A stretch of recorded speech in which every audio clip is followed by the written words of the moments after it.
Hello everyone, welcome to my channel. Please subscribe and keep watching more details. American Pickers Frank Fritz angry at Mike Wolfe leaking stroke news. When Frank Fritz suffered a stroke, it sent shockwaves through the American Pickers fan base. However, it was how the fans of the reality TV show learned of the stroke that bothers Frank the most. His former friend Mike Wolfe, who reportedly got Frank fired from American Pickers, to begin with, leaked the news of the stroke. That is something that didn't make Frank very happy. Frank Fritz mad that Mike Wolfe leaked news on stroke. The Quad City Times spoke with a friend of Frank Fritz about the former American Pickers star's condition after his stroke. While Frank's dad mentioned that his son was in stable condition, this is the most news anyone has received from anyone in the know. However, while telling the press how Frank was, his friend made a comment that showed how Frank felt about his health conditions getting leaked. He would like everyone to know he continues to get better every day and is very determined, his friend said. He really is getting better every single day. While Frank was not prepared at the time for his condition to be published, he is grateful for all the prayers and well wishes. On his road to recovery, he is asking fans to donate or to adopt a pet from our local Humane Society of Scott County, as he is planning on adopting a cat in the near future. This is an organization that he is very passionate about. Again, thank you for all the prayers. Frank Fritz seems to be getting better. The comments about how Frank Fritz is doing are encouraging. It sounds like he is improving and planning for his eventual release and return to health. However, there was one part of that statement that spoke volumes. While Frank was not prepared at the time for his condition to be published, it is clear that Frank was not wanting the entire world to know about his health conditions and was not happy that Mike leaked it to the world. There was more investigation after Mike told everyone about the stroke. The friend who found him revealed he couldn't move or communicate and was lying on the floor. However, Frank knew that Mike told everyone, and he doesn't seem to like that idea, especially after he said that Mike hadn't even contacted him once after the back surgery that caused him to leave American Pickers for time off, to begin with. Mike Wolfe has leaked Frank's personal information before. This isn't the first time that Mike Wolfe told the world about Frank Fritz's medical information. Frank took a leave of absence from American Pickers in 2020 to deal with back surgery. He also took time to go into rehab to quit drinking and lose weight. He wanted to return to the show, but Mike seemingly axed that idea. Frank Fritz's anger simmered like a pot left too long on the stove, threatening to boil over. It had been months since he'd heard from Mike Wolfe, his former partner in picking. The two had spent years crisscrossing back roads and forgotten towns together, hunting treasures and junk alike, their banter forming the heart of American Pickers. But when Frank's life took a turn, Mike wasn't there. Then, Mike did something Frank would never have expected. He made Frank's personal struggle with a stroke public before Frank was ready. Frank wasn't one to air his grievances publicly. He valued privacy, especially about his health.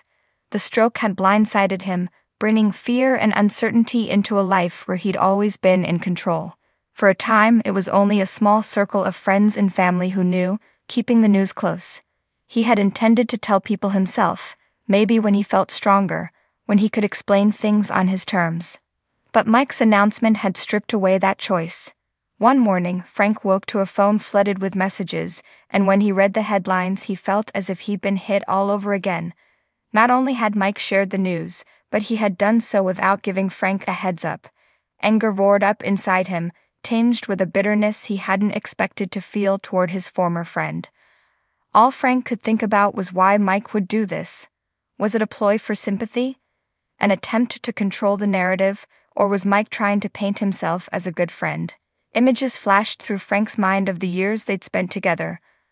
Laughing on the road, haggling with quirky collectors, sharing late-night meals in roadside diners. They were a team, or at least he'd thought so. But things had started to change even before his stroke. Mike had seemed distant, more interested in the business side of things. Frank couldn't shake the feeling that, in the end, their partnership had been worth more to Mike as a brand than as a bond. The weeks that followed the public announcement only deepened Frank's hurt. Fans reached out, well-meaning but inadvertently reminding him of the life he was now distanced from. His health was improving little by little, but he felt as though he'd lost control over his own story. The spotlight he'd once loved now felt invasive, and it was all thanks to Mike's decision. Frank would find himself reliving his years on the show, wondering where they had drifted apart. Their paths had split, of course, after Frank had left American Pickers. He thought it would be a break, some time to regroup, a chance to deal with his personal struggles, like his health and a few bad habits that had crept in over the years. Frank knew he had his flaws, he'd never denied that. But he also felt he'd earned more respect, more loyalty, than a hasty announcement about his personal life thrown into the public eye.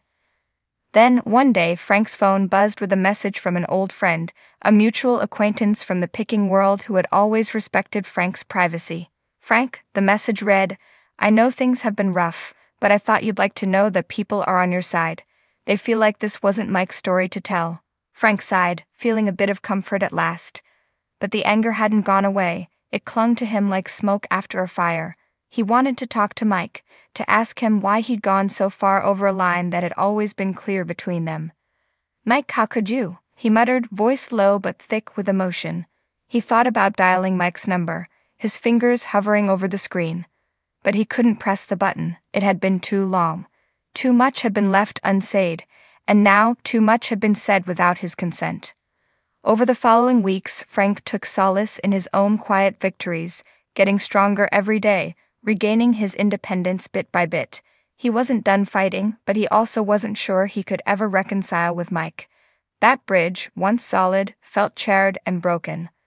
When the story about Frank's anger finally leaped out, fans rallied around him, expressing support and understanding. They saw in Frank someone who had given so much to the show, someone who had shared pieces of his life with them for over a decade. They empathized with his need for privacy, his desire to keep certain things close to the chest. A few of his old friends reached out, offering encouragement and telling him to focus on his recovery, on his health.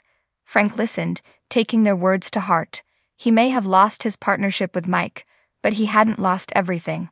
There was still a world out there, still people who believed in him, still a future he could shape for himself, even if it didn't look like the life he once had. As weeks turned into months, Frank found himself thinking less about Mike and more about what lay ahead. He realized that his anger, though fierce, was just one chapter of his story. In the early morning glow of an antique-filled garage, Fritz sat behind a cluttered workbench, staring at a dusty old jukebox he'd picked up on a whim years ago.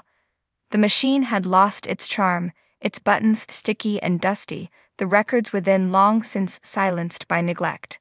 That piece, like so many things in his life, symbolized an era that felt both close and painfully distant, a time when he and Mike Wolfe had roamed backroads together, hunting for treasures and treasures alone.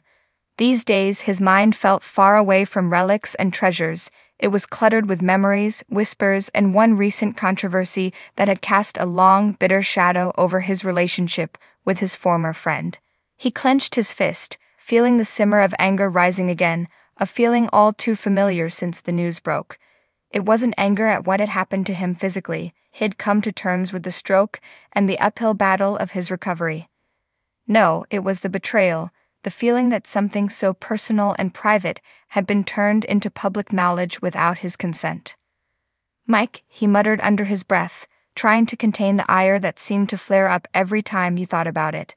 They'd been friends, partners in picking and in business. The bond had seemed unshakable, forged on endless miles of dusty road, through garages and basements filled with artifacts of people's lives. They'd known each other better than anyone, or so he'd thought. But then, why had Mike gone and done it? Why had he taken what little privacy Frank had left and thrown it out into the world like a piece of junk, stripped of worth?